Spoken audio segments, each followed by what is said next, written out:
Hey, you there. Thank you for watching, and welcome to Forge Lines Forever. Today I have a 3v3 ladder match here on the most amazing Roxas map generator. So let's go ahead and introduce our teams and our players. We'll start with Team 1 on the western side of the map. We'll end with Team 2 on the eastern side of the map, also known as the blue team versus the red team.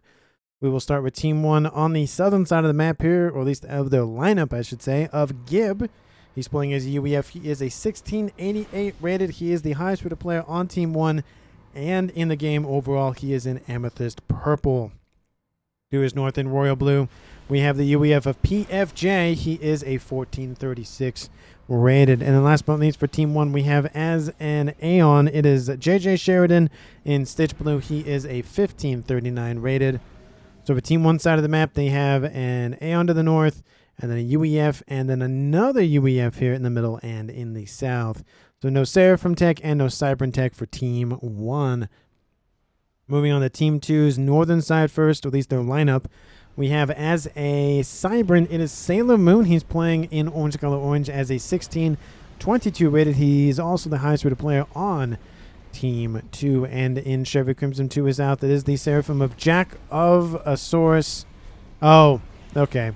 He is. I was like, wait, why does that not sound the way that I think it's supposed? That's why. Okay, it's called him Jack for short. He is in Chevy Crimson. He is a 1461 rated. And then last but not least for Team 2, we have in Blood Angel Red. It is the Cybran of Ferdn. He is a 1536 rated.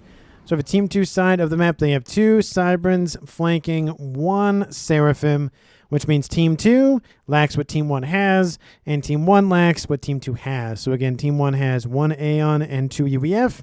They have no Cybran and no Seraphim.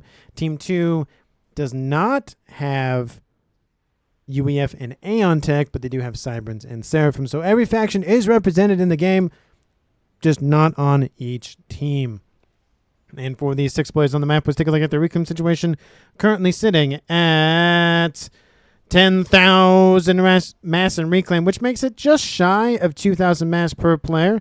And in terms of the major clumpage of said reclaim, there is a chunk up there to the north, 900, almost 1,000 there, and then 475. Obviously mirrored down in the south, another 475 down here. And then there is some reclaim dotted around these mountains and hillocks and whatnot, but not as much as there are in the ponds. And in terms of additional mexes on the map, the majority of the mexes for both teams are going to come from their side of the map in terms of the northern and southern side. We see in terms of starting locations, Team 2 is on the southern half, and they still have a Trimex position, a 5-star mex position, a 5-star mex position, a Trimex position. So 4 decent clumpages of mexes, and then a decent amount of one-offs, not only dotted up to the north, but also in the south. Oh, and there is a Trimex position over here as well. So most of that mexes are going to come, at least the additional ones, from that northern side. For Team 2, there's 2 mexes in the middle of the map, and I might even call it the middle of the map. There's a set here and a set here. That's it. The next set of mexes closest to the middle of the map are here and here. And honestly, I mean, I think it's going to be maybe more of a naval-focused map. Maybe. There is a decent chunk of land, to be fair, but I could easily see Team 1 or Team 2 just building defenses here, and here kind of thing. Same thing on the eastern side for Team 2, and then just focusing Navy on the north and the south.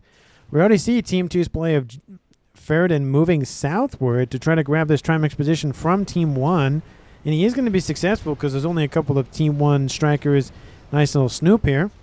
So that will be denied by Team 2. The comm of Gib is inbound, so there is that to consider. Comm upgrading in the north for Sailor Moon. He's going for his gun upgrade first. Definitely a smart play there to help defend against the land invasion from Team 1.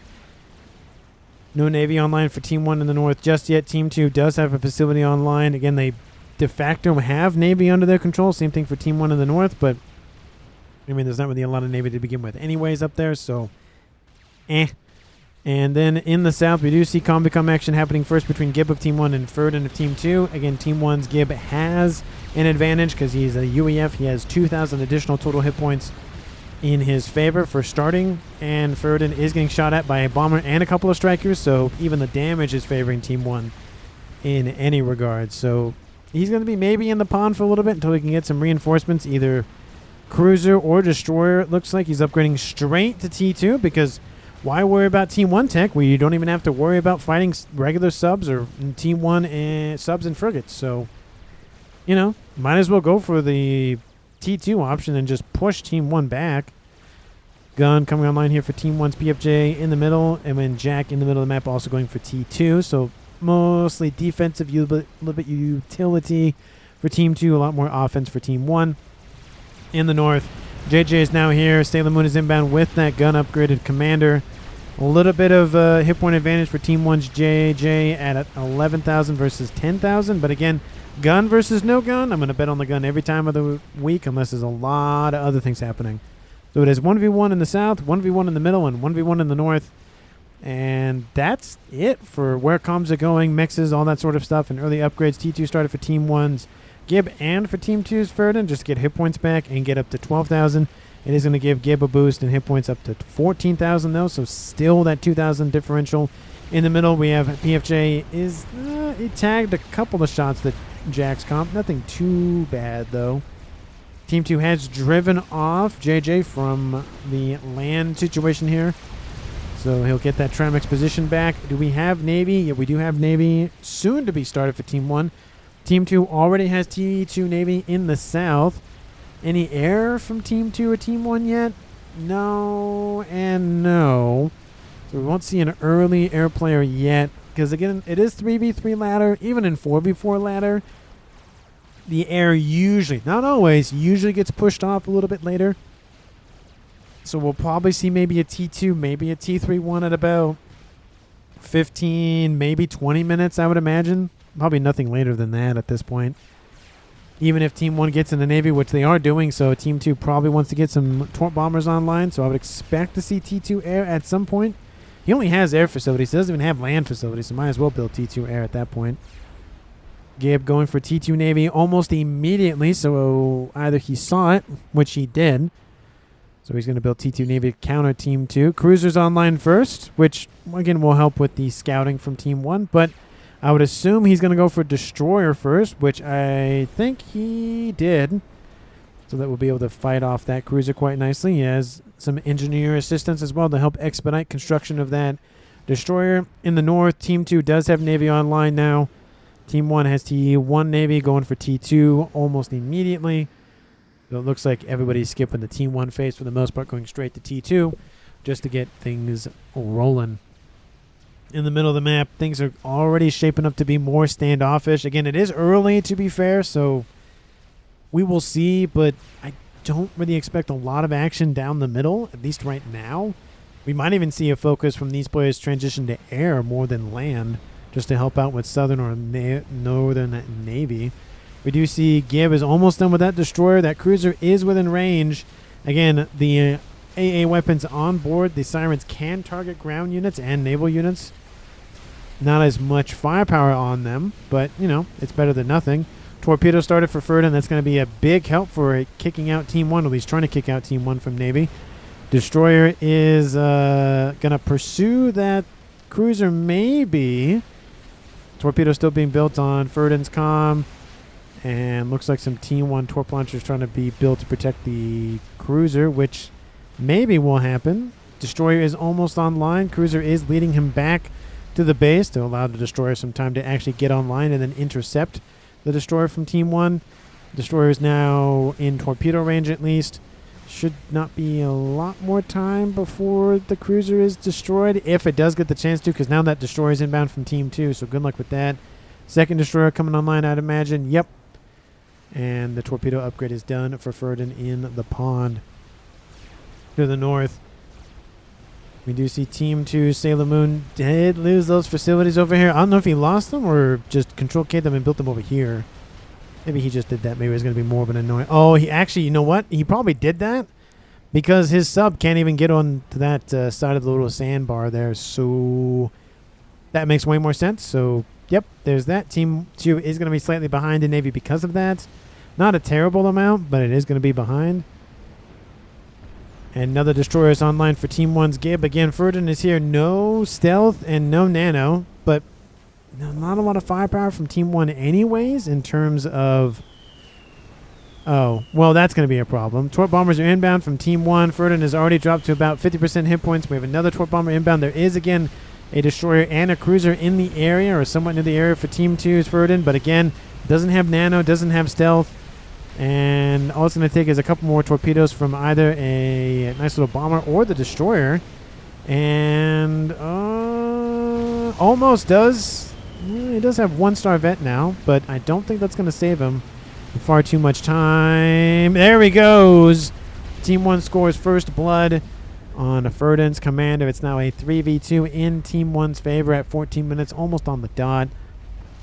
Base will go over to Jack in the south because that would make sense. It might actually, it might stick with, no, it does get over to Jack just because, again, things are kind of being more standoffish here. We do see some units on the ground here from Sailor Moon pushing in that northern edge of Team 1, but I mean, maybe they could push in at the same time these forces move northward. Maybe that's the idea. We don't see movement yet. It could happen, though. And Jack says, yeah, okay, says Ferdn, talking about something, I guess. I don't know. Hovertech units online for Team 1. He does have, again, the Riptides. And Team 2 has access to Cybern Tech, at least the Naval Department, so no Hovertech for them.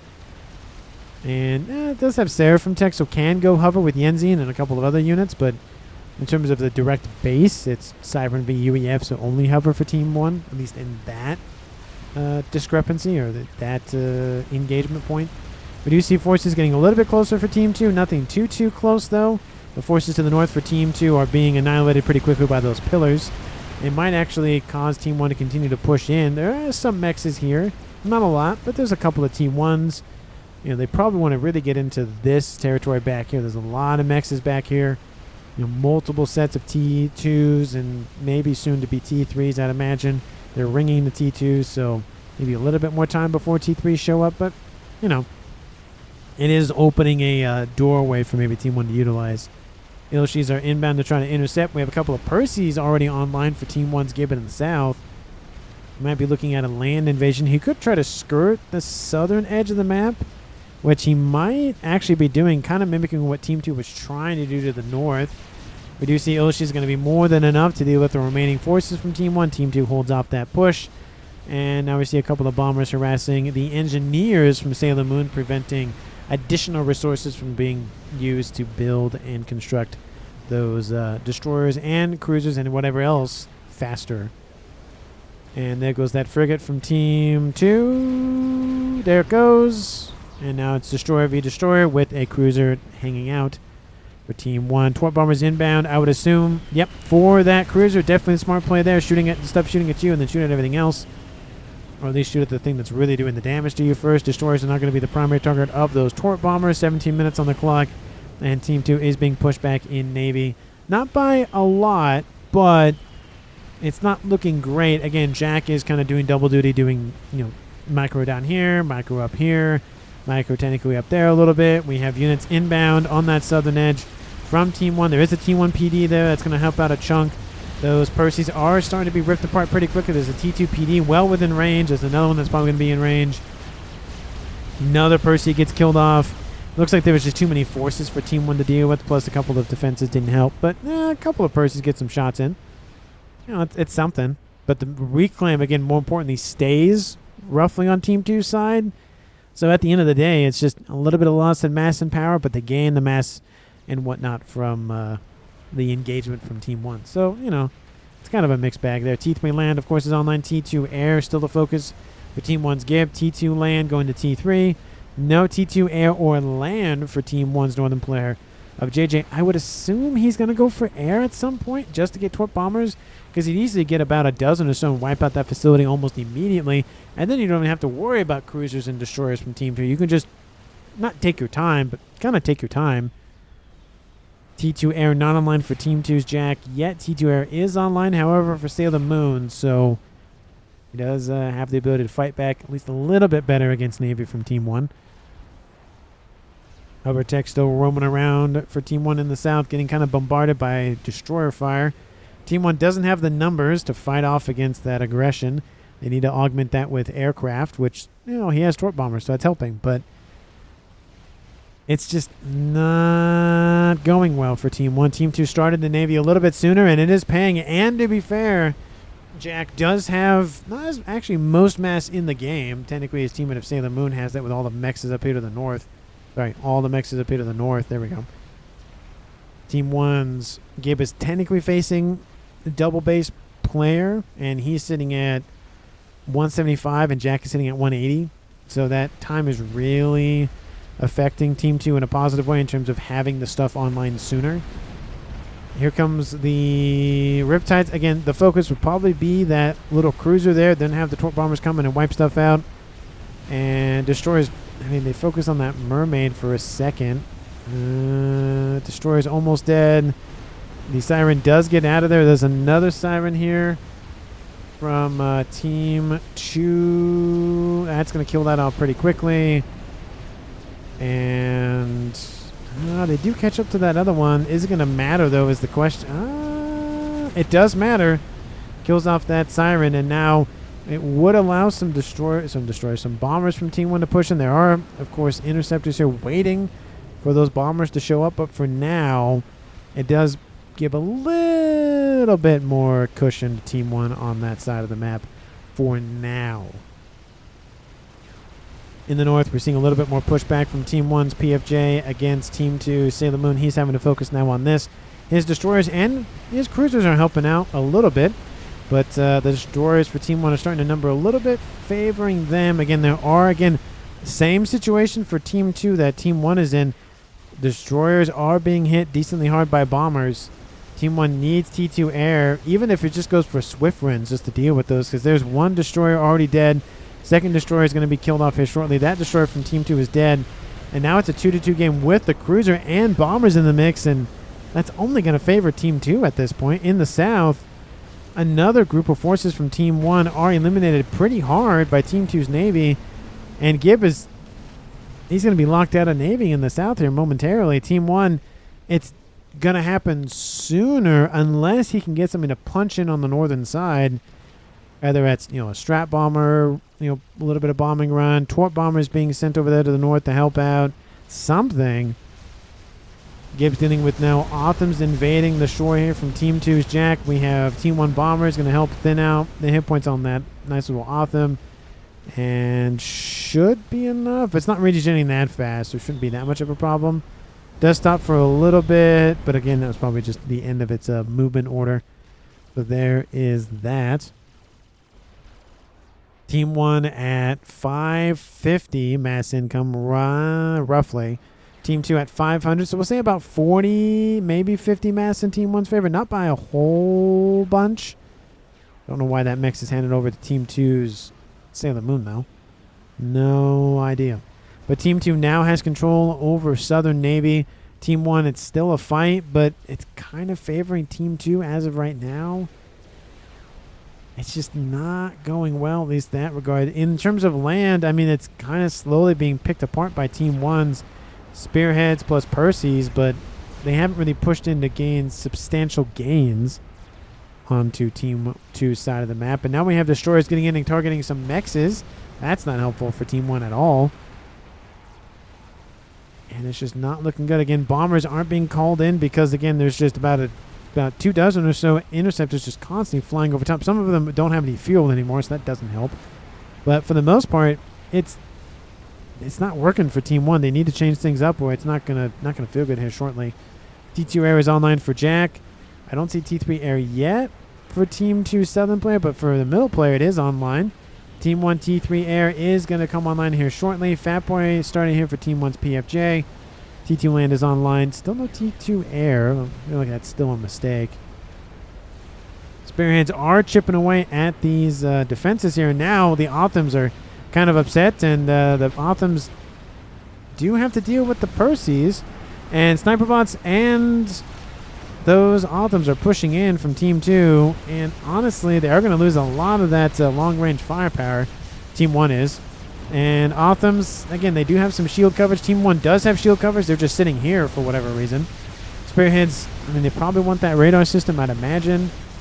And Percy's, again, they actually get semi-ran into by Team 2, and they're kind of fine with that because, honestly, they killed off most of those Othams already, and now it's just some Ilshis and a lightning tank, which is now gone. So now it's just Ilshis. Yeah, they lost all of their spearheads, but a lot of the actual defenders from Team 2 are not really there anymore, and now Team 1's PFJ might see an opening to come and help assist with that side of the map. Team 2's land invasion is occurring now with the, of course, Salem walking along the map.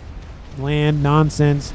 Spearheading that. Gib not really looking good. His southern side is being decimated by Team 2 Cybran forces. We have torp bombers now being thrown up here to the north from Gib to assist. And, I mean, it's making a little bit of work, but with T3 air online, I don't know how much more work that's going to happen. We do see torp bombers now online for PFJ to assist, and that's going to help out even a little bit more. They are targeting those destroyers, it looks like, trying to keep those destroyers from Team 1 alive. And there goes... almost. It's almost dead. Oh, yep, there it is. Yep, there it goes. Team 2 has lost the destroyers they had on station. More of them being built, of course, all the time. And they're being boxed into that corner up there, but it just depends on how long Team 1 can sustain that, because Team 2 has locked an entire section of the map off from Team 1's eco, and now they're in the lead by almost a de facto 100 mass a second, where Team 2 was down at about 40 to 50 mass. So the lead has actually jumped from being positive 50 for Team 1 to a negative 100 for Team 1. But now we see the middle of the map being crowded with Team 1, T2, and T3 forces from Team 1's UEF players, and this base is not going to be online for very much longer. It is going to lose some mexes here. PD were built here to probably stop the run-bys, but that's not going to work. There are PD being built by Team 2's Jack now. We have a couple of bricks inbound to assist as well. The Percys, however, all transferred over to Gib, are going to run into a decent line of Utashala T2 PD emplacements. The Fat Boy is now online for Team 1, 28 minutes almost on the clock. And those Salems are still pushing northward now. And look at that, multiple mexes offline. And that eco is being really hurt. And now we have those Percys being driven back by the PD wall from Team 2's Jack. Unfortunately, they are driving those units right into the base for Sailor Moon. That crab is nowhere near done. If it was a Monkey Lord, it probably would be close to being done. I forget how much mass the Megawith is. And we do see a counterattack coming online for Team 2 at this point. It is... Where's the value? Oh, shoot. Where is it? Oh, I don't see it all in the mix of nonsense. I'm going to slow it down a second. I'm just going to grab an engineer because that's probably going to be a lot faster, because I know where to look for it there. The 37, so almost double. So it would have been close to being done if it was a Monkey Lord. Not guaranteed, but it would have been a lot closer. And here's that counterattack from Team 2. I mean, it's getting somewhere. Multiple mexes. This little section of mexes are offline. Again, Team 1 is still losing mexes, and now we have Percys catching up to what those destroyers. The destroyers have done a lot of economic damage to Team 1. And now we have Percys in the base here for Sailor Moon. That mex is offline. A couple of mexes are offline, so there is that to consider. So it's kind of a trading going down, but I feel like Team 2 definitely got the better end of the deal. Yeah, the mexes are being killed off, right here, but hey, this entire section is being eliminated for Team 1. So there's that. It's a large section of mass. And when you lose, what, a dozen or so T2 mexes, even if they're single ringed, even if they're not single ringed, it's 72 mass a second, and then it's 108 if it's single ringed in terms of they're all T2 mexes. T2 land headquarters, T2 naval headquarters is going to be eliminated here shortly. So Team 2 will lose Navy, and we could see a semi-repeat of what happened to Team 1 in the south. The only problem is Team 1 does not have Salems. They have some hover-tech units. They are mostly asylums and flak, so not really going to damage ground targets. Really only focused on defense and air targets.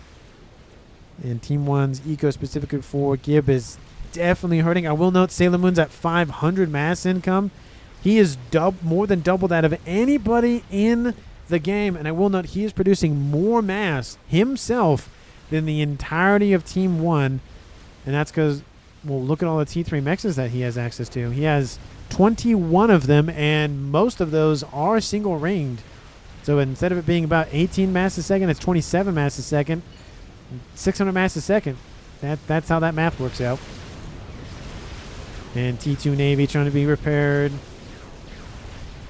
And it's just not going well here for Team 2 on the northern side. At least for Navy, they still have all of their mexes, so they still have that to hold on to. Again, just the only problem is, can Team 1 turn that into attacking on the land situation? We'll see. With lots of Team 1 spam down here, I don't know how much that's going to help if Team 2 launches another assault, but we do see not as much firepower coming out of these bases now. We have a couple of destroyers, a couple of cruisers, but nothing like we saw earlier. So we might just see maybe Team 1 rebuild to maybe at least here and get some of those mexes back. Maybe not all of them, but definitely not these. They're not going to get those back anytime soon. Northern side, yeah, Team 2 is losing mexes. They're probably not going to get these back anytime soon, if at all, this game at this point. It might come down to maybe one decisive, just straight down the middle play from Team 2. There is a chicken online from Jack. Team 1, did I see a nuke? No, it's not a nuke. I was going to say, did I see a nuke in that base? That's not a nuke. Second Fat Boy's coming online for Team 1. T3 started here for JJ Sheridan's comm. T2 Air is online now for JJ as well.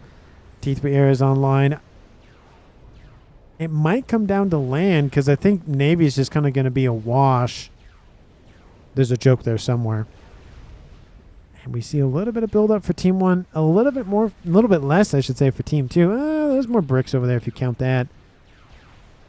Port bombers stacking up. Don't really need those in the north anymore. You could go after maybe the cruisers. Maybe if they spot the chicken, you could start targeting that.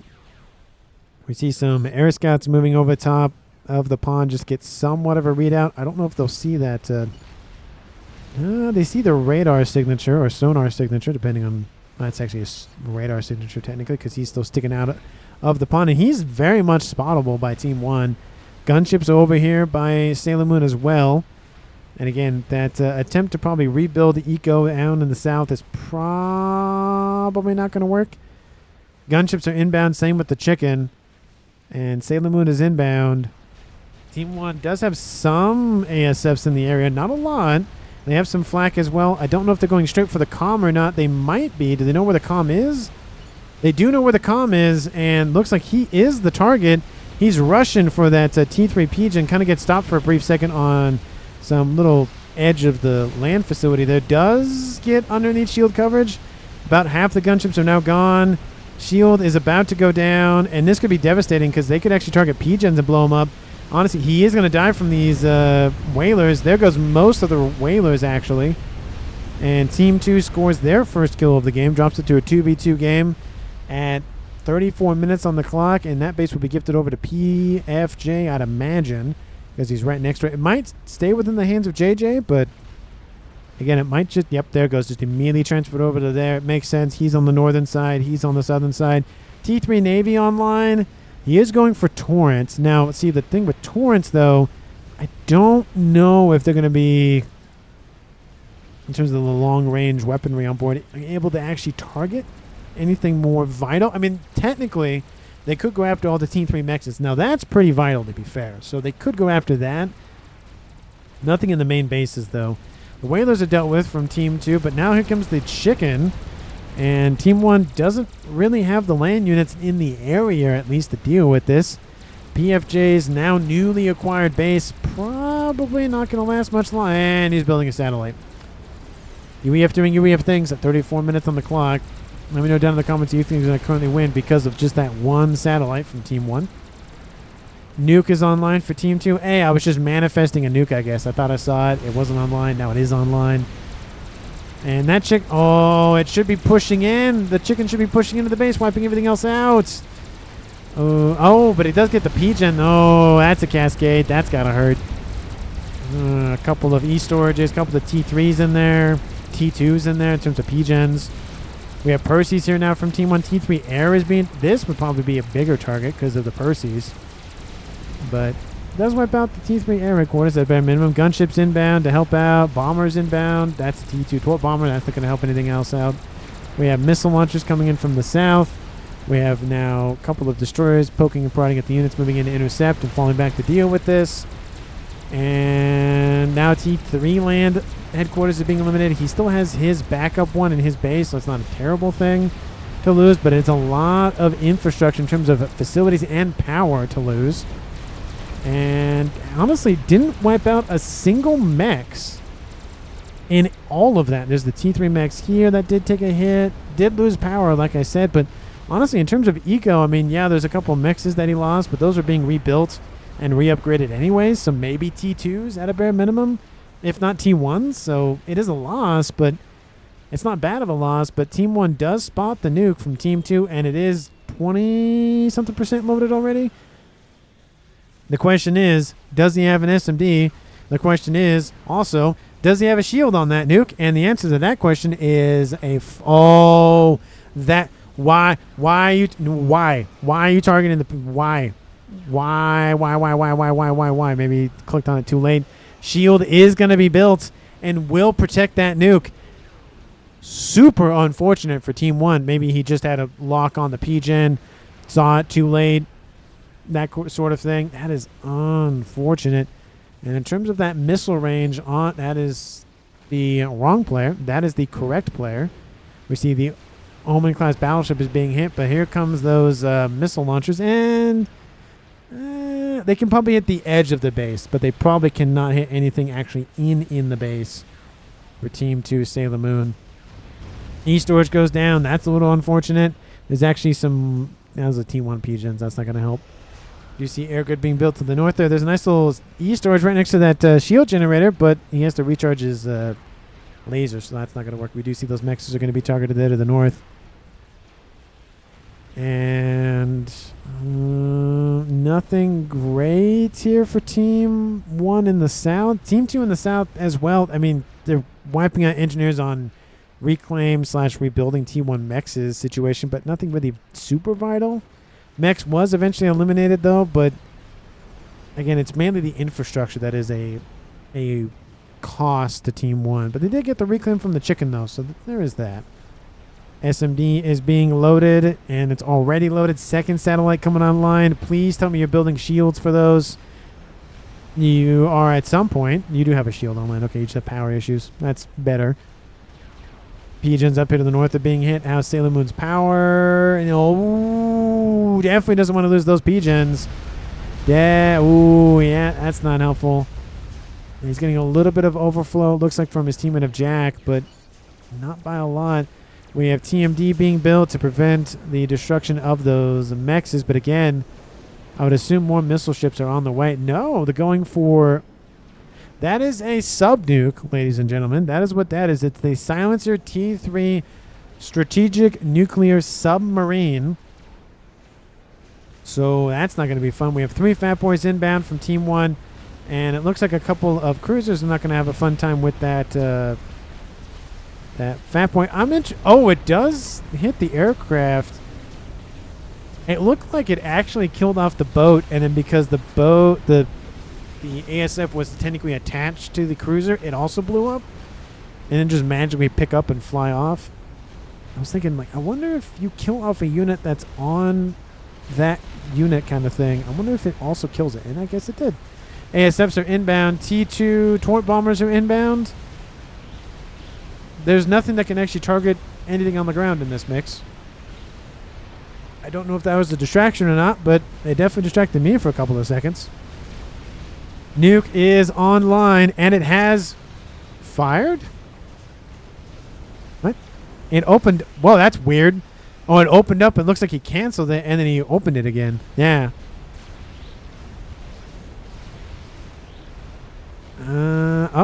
What is he doing? The nuke isn't firing. Is that a glitch or something? Is he doing that?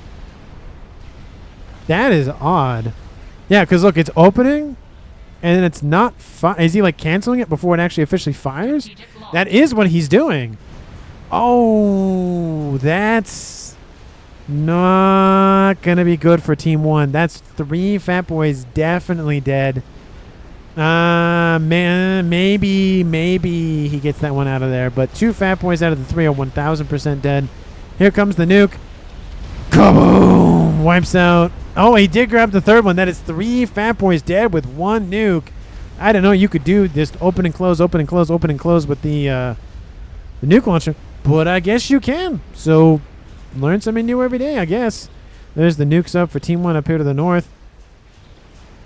Shields are trying to be built and rebuilt all the time. We have 2 satellites online. P-Gen. Oh, shield gets denied again. Really targeting that particular P-Gen. Does reclaim it at the last second. Cancels the construction of that shield again. He's on and off about that thing. Volatile explosion kills off the shield that was being built right there. That one's going to probably be built in time. Yeah. Yes. Yep. Oh, barely gets that one online. And we have destroyers back over here to the southwest from Team 2's Jack. Still pushing northward. I mean, that's more mechs is dead for Team 1. That eco is not looking good at this point. Again, it's 1,000 mass to 770. There is that nuke sub, though, from Team 1. There is that SMD here. It is going to be loaded in time. Where is that sub nuke? Does it get... Oh, did it get killed? Don't tell me it got destroyed. Ooh, I think it did. Ooh, that's unfortunate for Team 1. Does he have another one coming online? Nope, just more torrents, at least as of right now. Maybe he pulled it. No, I don't see the icon anymore, so he definitely pulled it back. Or he didn't pull it back. It was destroyed. That is super unfortunate for Team 1. Sailor Moon's still hanging in there. Shields are being assisted to keep them online and rolling. Is there there's another satellite inbound. That's number 3 for Team 1. And looks like more Fat Boys. Again, the problem is you still have these destroyers constantly nipping at his heels, really making it a problem to expand.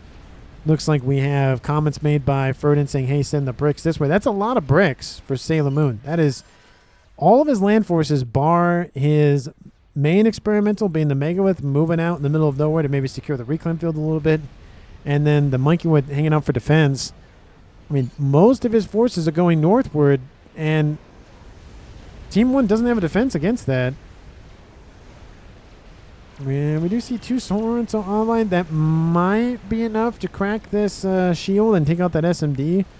Again, that's the only SMD in Team 2's arsenal. The other one, I thought there'd be one in this base, but there isn't. And it looks like maybe they're going to... Oh, they keep changing targets, those satellites. So how's the power? It's better. And Jack is doing fine. He definitely doesn't want to lose power. He's at 0. Chicken is inbound. Looks like they dealt with the destroyers now from Jack. He's sending in the chicken now. There's 1 Fat Boy. There's soon to be another Fat Boy. I thought there was a second. Oh, there's the second one that's down there. He's going for more satellites. No, he's going for more air power. It looks like more engineers as well. There's a GC inbound. Definitely need to bring that GC to bear. There's sniper bots falling back. That force from Team 2 is inbound. It might be enough. If this position is cracked, that's game for Team 2. All it's going to take is that SMD to go down. Speaking of SMD, there is one there, and it is loaded. And that 1 nuke killed off 3 Fat Boys. I still can't believe it. It was open, close, open, close, open, close. Didn't know you could do that. Tons and tons and tons of bricks are inbound. There's just a brick house underneath the waters just moving. Yep, that's a brick house moving is what that is. Not a cube and not a tesseract, but a house at a bare minimum. Moving northward for Team 2. And that T3 Naval Headquarters is probably not going to last much longer, to be honest. And lots of TMD to the north, actually dealing with those missiles quite nicely. There are 3 torrents. It's still, I mean, they don't have that nuke sub anymore, so that would explain it. And some of those P-Gens are starting to go offline.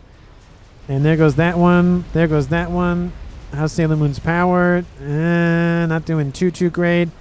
It looks like Team 2's land forces have been driven off by the Fat Boy. There is, again, another couple of destroyers down there from Jack as well. Just really annoying Team 1. Just cannot stop harassing them down there with that tactic. Nuke is loaded once again. 78,000 mass kill with that first one that he kept in opening and closing. And he has a backup SMD now. Lovely to see that.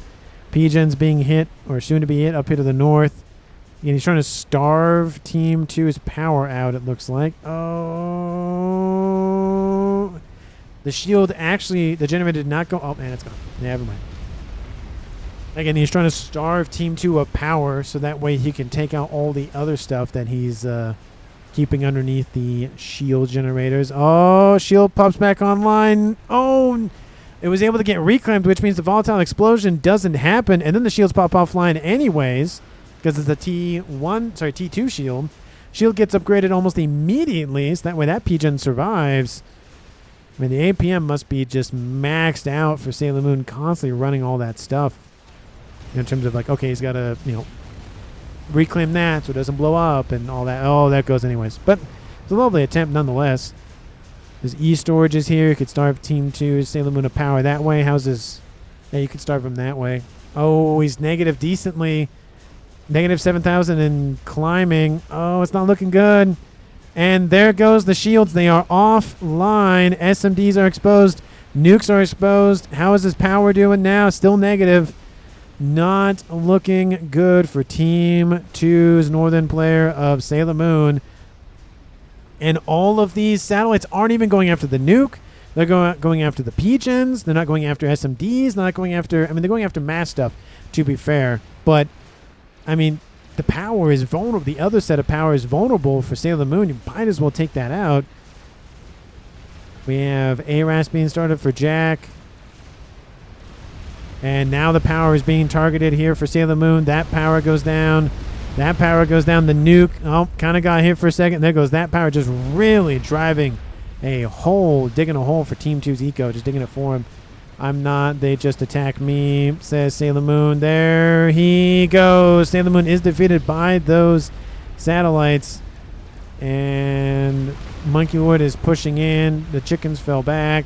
They grouped up. I think you didn't scroll out, says Sailor Moon. And there goes the satellites now targeting this position. Now Jack. He's barely positive on power, but not for long. What are those satellites targeting or not targeting at this point? I have no idea what's going on. They keep going back and forth about what they're shooting at. I mean, they kept focusing on power, and it worked, to be fair. Artillery restarted here for Jack. It's going to be a little bit ways before that's done. We have Missile Command going up to the north. Sats are easy to defend against. I mean, you say that right now, and Jack dips out of there. That's the game. He does not want to defend against satellites, apparently. At least at this point. He said they were easy to defend against, Jack. It wasn't just one sat. That's fair. It wasn't just one of them. It was 3 of them. I mean, there was a lot of things going well for Team 2. They had this constant pressure in from the south. They did lose a player earlier on, but were able to capitalize on the loss by just getting, another player with double base eco, really hammering that southern side because of it. They were kind of holding off the naval push. You had all these bricks from Sailor Moon up here to the north, really wreaking havoc on Team 1's Navy there, and especially because there was a nuke sub and missile launchers, torrents and whatnot. You had a GC up here, probably going to go eliminate all of those TMDs. That way you can actually kill off more of that eco. Team 2 had the eco advantage for a decent portion of the game.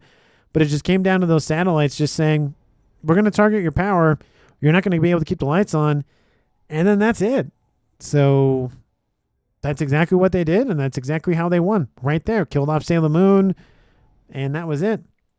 So let me know down in the comments again who you thought deserves MVP. Again, I don't want to just give it to the guy who built the satellites, but I mean the satellites did play a huge role in winning the game for Team 1, so I might have to give it to him. Again, let me know down in the comments how you felt about the match overall, and I will see all of you in the next one.